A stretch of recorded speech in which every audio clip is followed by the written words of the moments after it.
You checked the wrong box on your 401k enrollment form 5 years ago, and that one decision is on track to cost you $340,000. Not might cost you, will cost you, unless you understand what's actually happening inside your target date fund right now. By the end of this video, you'll know exactly why your so-called aggressive target date 2060 fund already has 28% of your money sitting in bonds. You're 27 years old, you have 3 decades until retirement, and nearly a third of your portfolio is already being played safe. I'll show you the math on how that silent allocation gap compounds into a 6-figure mistake and what you should actually be doing instead. Here's the thing about target date funds. They sound perfect on the surface. Pick the year you want to retire.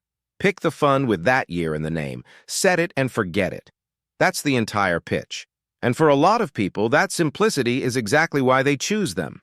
They're the default option in most 401k plans for a reason. But there's a problem buried in the fine print, and the companies managing these funds are in no hurry to explain it to you. All target date funds use something called a glide path. Think of it as a dial that slowly turns down your risk as you get closer to retirement.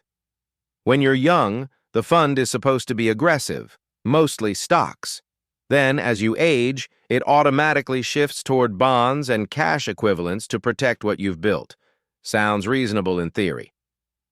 But here's what nobody tells you. That dial doesn't start at 0% bonds. It doesn't even start at 10%. The major providers, and I'm talking about Vanguard, Fidelity, Schwab, the funds most people are automatically enrolled in, they start their target date 2060 funds with roughly 28% in bonds and other fixed income investments, right out of the gate.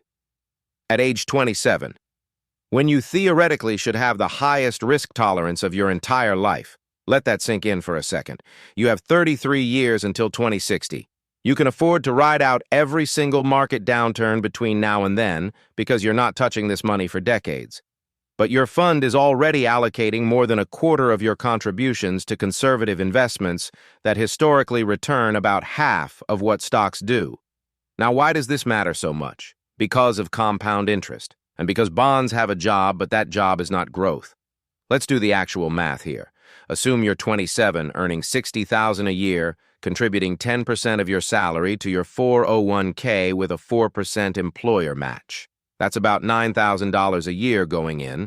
Over 33 years, let's assume stocks return their historical average of about 10% annually, and bonds return about 5%. If your target date fund has 28% in bonds from day one, your blended return works out to roughly 8.5%. Not terrible. Over 33 years, that $9,000 annual contribution grows to about $1.45 million. But what if you went 100% stocks for the first 20 years while you're young and only then started shifting toward bonds? Same contributions, same time frame. But your money grows at that full 10% for 2 decades before dialing back. That portfolio grows to about $1.79 million. The difference is $340,000. A third of $1 million gone. Not lost in a crash, not stolen by fees, just quietly never earned because your fund was playing it safe with money that had 3 decades to recover from any downturn. And here's what really gets me.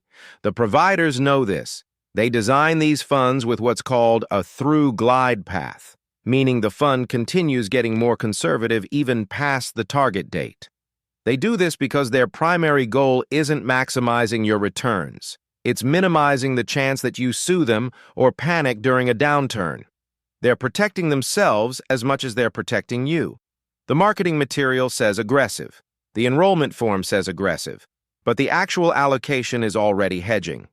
Already conservative, already leaving money on the table. Think of it like buying a sports car and discovering it has a speed limiter installed. Sure, it's safer, but you bought it for performance, and nobody told you the limiter was there. Now, I'm not saying target date funds are evil or that bonds are useless. Bonds absolutely have a place. As you get closer to retirement, you want stability. You want to protect what you've built. Nobody wants to retire in a bear market.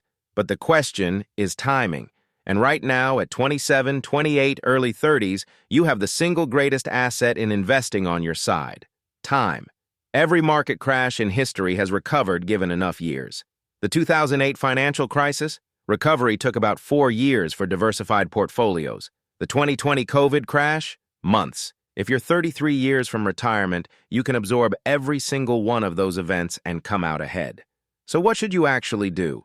First, log into your 401k or IRA and check your exact allocation, not the fund name, the actual holdings. Look up the ticker symbol and find the percentage in stocks versus bonds.